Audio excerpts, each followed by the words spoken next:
ฮึบโอ้ยแข็งเลยดินดากซะเลยแห่งขากหน่อยไอ้ห้ามซอยได้อยู่บ่ขาดเลยเห็นบ่ปุ๊บจับชนคนละชนไปขับเข้า2ชั้นขาดเลยบ่ได้ต้องหานไหมย้อนเลยเทมเลยมันขาดแต่เรากลายเป็นฝนลิ้นหน่อยเนาะจะจับไปเด้อฮึบโอ้ยย่านเดียบตะปูตะแป้งนี่นะคอยเนาะใช่เนาะนี่บอลนี่บังนี่ชาวแห้งแล้วบ่นี่เพิ่นมาเฮ็ดแต่เช้าบ่หรือไผเฮ็ดนี่เฮ็ดเองบ่กินนี่เฮาเฮ็ดไผเฮ็ดให้นี่เฮ็ดเอง เฮ็ดเองโดยเอาดูนักส่วนนี้โดยไม่เขาเฮ็ดบอลบันไดออกวันนี้เฮ้ย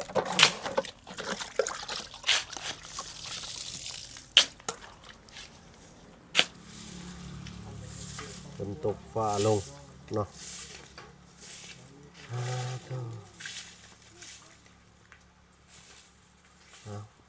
เก็บกวาดทำความสะอาดเนาะฟ้าลมฝนตกมื้อนี้พี่น้อยเนาะอากาศชุ่มชื่นขนาดเลยเอาแต่เช้าแท้น้องชายสบายดีเอ้ยสบายดีเนาะโอ้ยสดชื่นสดใสแต่เช้าแท้มื้อนี้เอาเนาะบ่ได้จังมันแห้งจังหน่อยจังส่วนไปใส่เงานั่นเงากล้วยเนาะเป็นพุยเลยเนาะ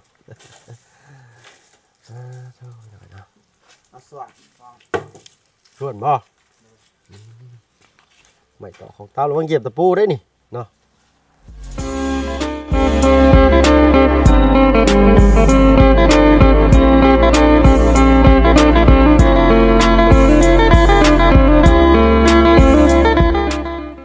ทักทายสบายดีพ่อแม่พี่น้องหมู่เพื่อนกันเบิดสุขคนเนาะบ่ฝั่งไทยฝั่งลาว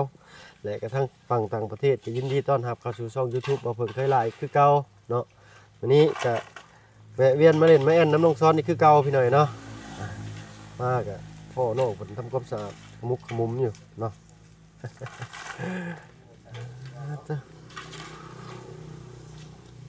เอา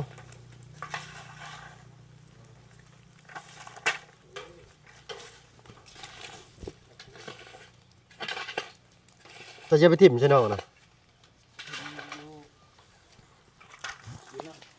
อยู่หลุมบ่ไปทิ่มก็ได้เนี่ยใส่โยนใส่หักต้นกล้วยนี่ก็ได้ยันมันที่ลายนี่งามแล้วเป็นพุยครับเอาติดหมักระเบิดก่อนให้ปลาลุงฟังเสียงก่อนไปได้เมื่อคืนนี่นอนรับฟันดีอยู่บ่นอนรับฟันดีอยู่ฝนตกวันคืนซ้ำเนาะเข้าไปจากลูกโดยโอ้ยเนาะย่านเหยียบตะปูเลย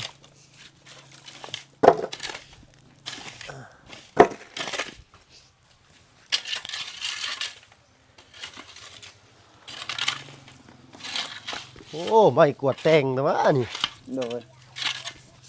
ไม่นั่นกดบ่ได้ด้วยไปเอาวันเอามาต้นเลยเราเห็ดเนาะแล้วเอานังยางมัดเอาเลยขักอยู่เนาะเมื่อไอ้ห้ามซอยได้อยู่บ่ขาดเลยเห็นบ่ปุ๊บจับชนคนละชนไปขับเข้า2ชั้นขาดเลยบ่ได้ต้องหานไหมย้อนเลยเทมเลยมันขาดแต่เรากลายเป็นไปชื่อเลยขาดเลยเอาทิ่มเลยก็ลูกได้เอาทิ่มเลยต้องขาดเลยสมศรีตะไดอีกบันมีอยู่บ่จังกะสีตัวเก่านะมีพูดดิโอ้อันนี้ได้บ่อันนี้ก็ได้เฮ้ย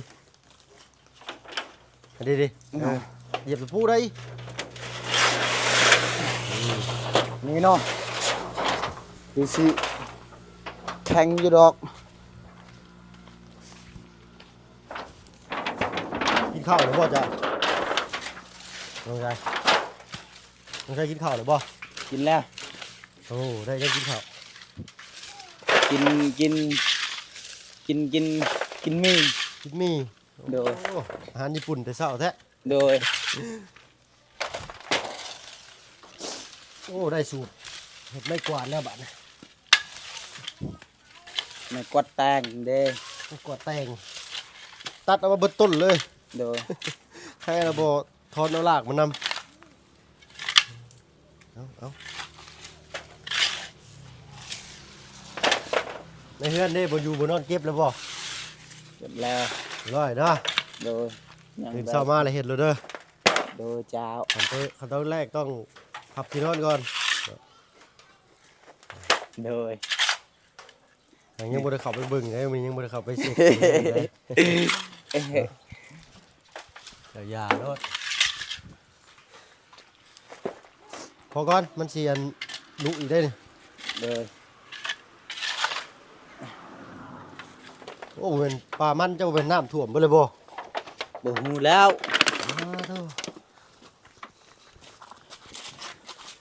ฝนลิ้นหน่อยเนาะจะจับไปเด้อปึ๊บเอ้าเอ้ย โอ้ย ด่ากระแทกชะตะปูนี่บ้า กดลุแหละ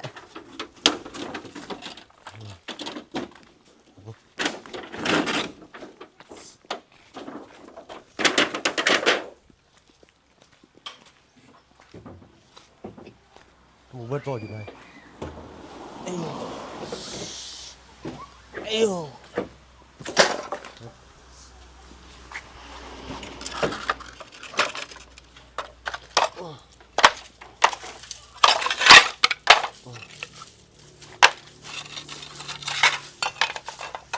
สาวมาดินน้ำบ่มื้อนี่ บ่มี ว่าแม่นบ่ บ่มี บ่ ชา จ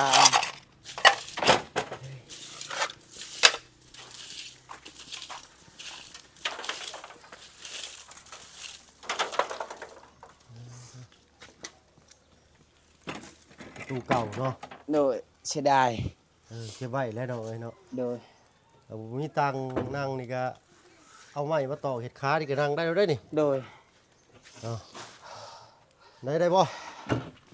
เสียดายอยู่แล้ว เมื่อยแท้เอา เอา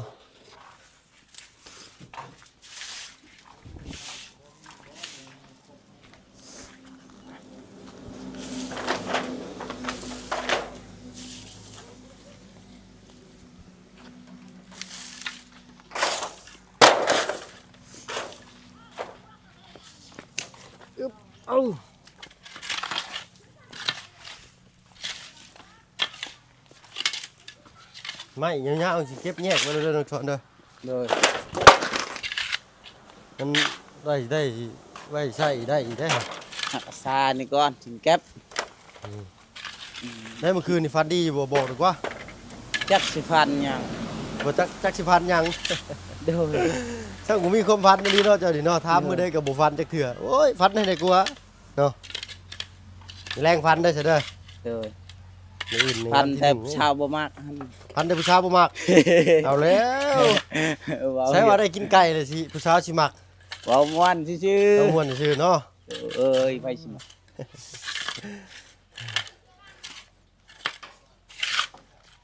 เนาะมื้อนี้ทางผู้เสียผู้สาวยังบ่ได้ลงมาหาเลย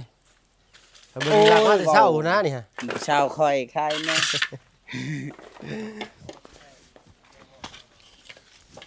โอ้เยี่ยวสิแตกแล้ว โอ้ย อันเยี่ยวมาอันฉี่มาแต่โดนแล้วเนี่ย สิเหนียวบ่ได้อีก ว้ายพูดแล้วคุณ พุ่นแหละเป็นแลนอยู่ป่าพุ่นแหละให้ยุงกับก้นนั่นมันฝนตกสิบ่มีทากบ่ เพิ่นตกแล้วไปแลนเอา หลายบาทนี่รถจะ ปั๊มคนละบาทเลยปั๊ม บ่ ละ แลนอยู่พุ่น ฝากกันนึกว่าซั่น บาทนี้พี่น้องเด้ เอ้ อย เนาะ โอ้ ไก่ละไก่ละ นี่ ไปเถอะหน่อย รับมีดได้นี่ แต่สิทธิ์ละตุกพอเก็บขนาดตุกพอเนาะ โอ้ยเนาะเบิ่งเด้อเหยียบตะปูได้ ต้องเก็บตะปูแล้วพอเด้อ เอ้ยเนาะเหยียบตะปูหันแล้วชาติแล้วพี่น้อยเนาะ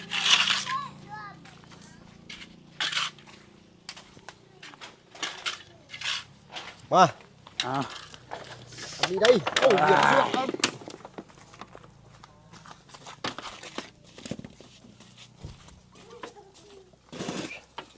โอ้ โอ้อย่าได้ไปเลย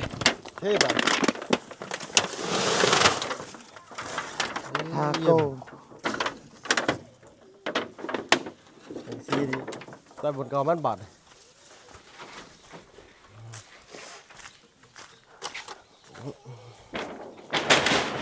อุ้ยมาสิกัดได้ดิ เก็บไม้เองไปเก็บไม้เป็น ไม่นี่ใช่ได้ดิน้อง อืม เอาไว้เห็ดตังนั่ง โดย ฉักผ่าก็ได้ได้ดิ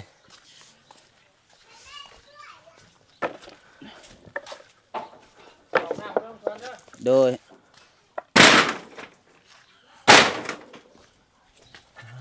เอ๊ะเตะชวนเลยบาดดิเบิ่งได้ ตีนเกา ออกได้อีบ่อน ไปห้องน้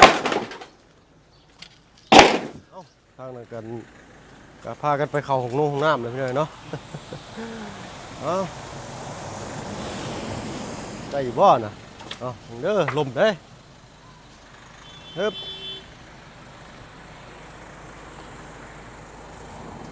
โอ้ยหน่อยเนาะ ทางบ่อเชียงเพิ่นก็เข้าไปเหยียบไปยาวน้องออนโอ้คอยได้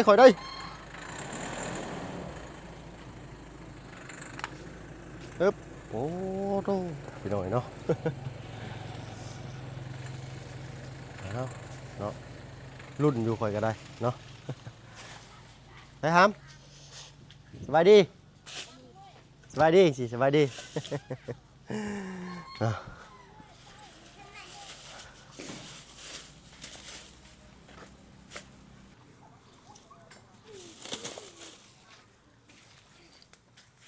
ย่านเหยียบตะปูตะแป้งนี่แหละคอยเนาะ ำอืม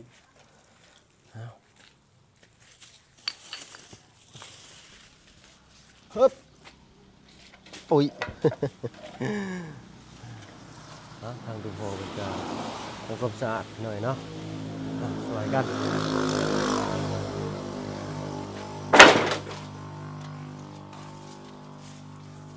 คุ้มนี่ก็คุดไว้สำหรับถิ่มขยะซื่อๆเนาะ โดย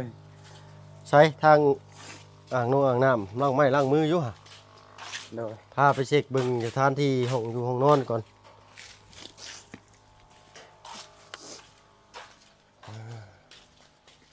ใส่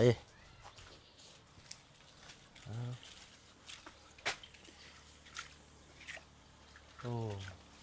ฝนหยุดแล้วพี่น้อยเนาะ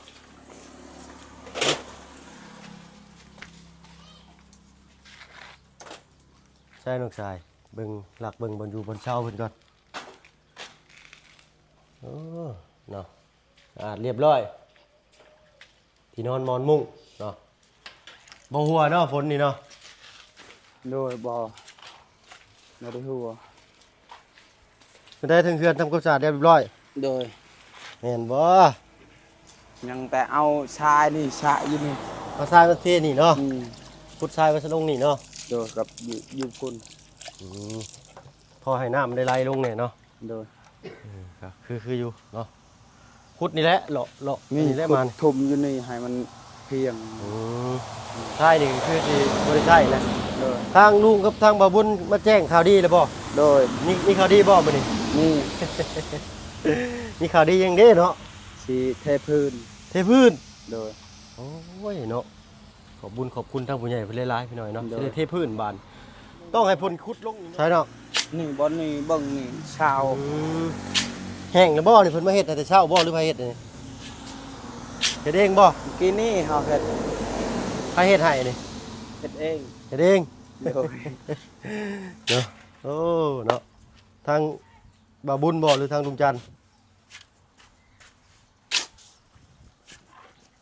เดี๋ยวไว้เนาะ เบิ่งง่ายหลักขึ้นไปเบิ่งถึงเพื่อนเจอไปหนึ่งเด้อน้องเด้อ โดย หน่อยเนาะโอ้ยนี่แพงเชลาเชียวเพิ่นสิบ่ช็อตบ่เนาะ อ๋อโธ่หน่อยเนาะอันนี้ยังพี่หน่อยเนาะยังกั้นไว้อยู่เนาะอันเสียวออกเลยก็สิได้เป็นห้องโถงเลยเด้อนี่เนาะโอ้ยควันไฟเราขึ้นมานี่พี่หน่อยเนาะอยากเฮ็ดอันไหนน้องเพิ่นเด้เฮ็ดอันห้องครัวใหม่ให้น้องเพิ่นเด้พี่หน่อยเนาะ โอ้ยฮ้อนคือกันเด้เนาะ เอ้าเนาะฝนตกอยู่แต่ว่าเอ้าพี่หน่อยเนาะ โดย ฮ้อนมุกเข่าฮ้อนอบอากาศบ่ได้เย็นเลยฝนตกก็ได้ สิเจือน ฮ้อนเหือออกเลย เห็น เอ้โอ้ยบ่เจือนดอก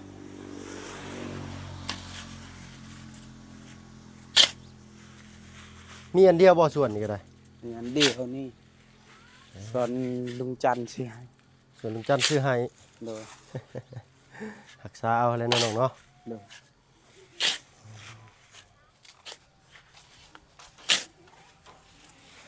เอ้ยเยี่ยมเบิ่งเอาบาดนี่เนาะ โดย ได้จบจึงได้งามจึงได้ขี้ได้นะคือกับเลือกผู้แสบผู้สาวนี่แหละ โดย เยี่ยมอันนี้เป็นทรายอันทรายเปื้อนพี่หน่อยเนาะซื้อมาแต่ตอนนั้นเอาเข้าไปเทเนาะคนอยู่ในอะไรเนาะว่าสิขุดดินก็มีแต่มันสิเป็นคุมไปซื่อเนาะมันสิบ่ไหลไปบ่เนาะเนาะ โดย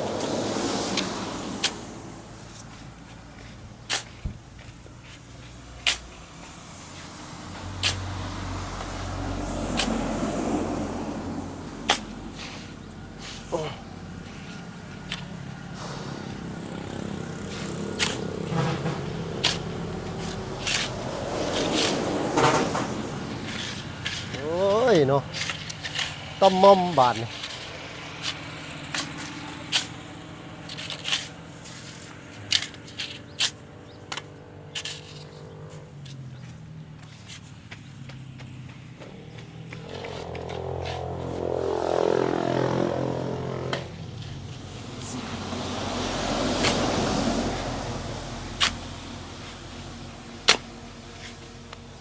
มีแต่เด็ดหน่อชายนี่มี แม่น แต่ เลย ดินเปื้อน เพราะว่าเป็นอันน่ะสิ โดย ชายเปื้อนแหละเพิ่นขุดเอา มีแต่ดิน ต่ำ เปื้ ๆ อน สุดลูกหมู่หั่นนะ โอ้ยแข็งเลย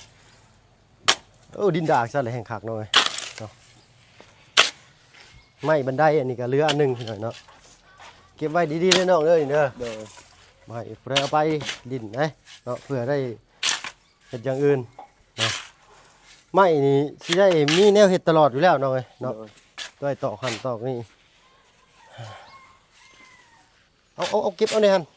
ในล่างถ้วยนั่นเนาะเห็นบ่เฮ้ยเยี่ยม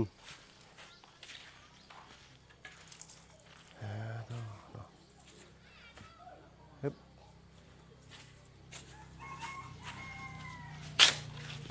เอาอันนี้ก็เป็นไม้โอ้ยไม้เก่าเด้นี่เอาดูนักมันทนเลย โดย ไม่เขาเฮ็ดบอนบันได ดังแห้งโทษ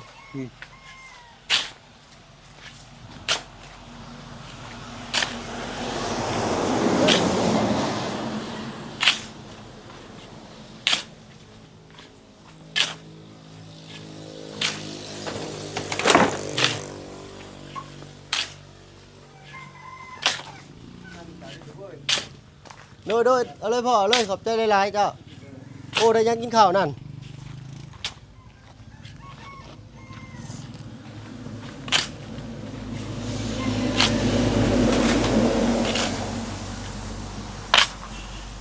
ไม่คนนี้ยังร้ายไปหน่อยเนาะ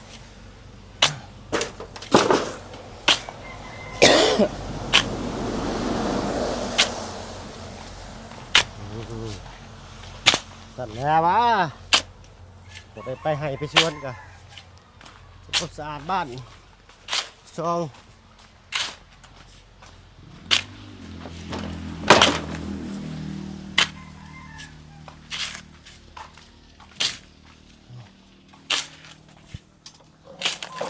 นี่เอ๊บ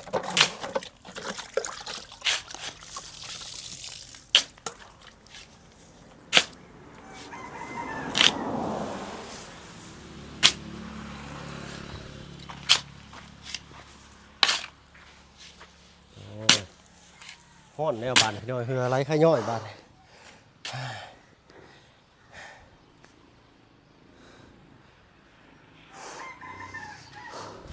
เอาเมื่อยกับพักก่อนได้น้องเอ้ยเนาะ โดย อากาศเย็นๆจะเฮ็ดก็ได้นี่แหละเอาทางนี้มาพี่ก็ได้น้อง โดย ให้มันเพียงเสมอกันเลยเนาะตัวนี้ไปพุ่นฮ้อนพี่น้องฮ้อน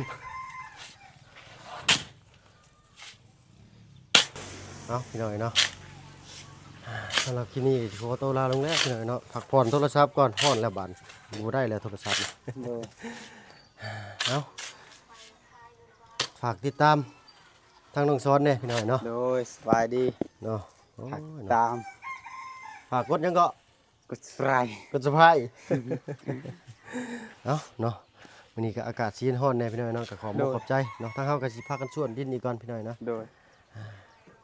ไปน้องชายลุยต่อเฮา โดย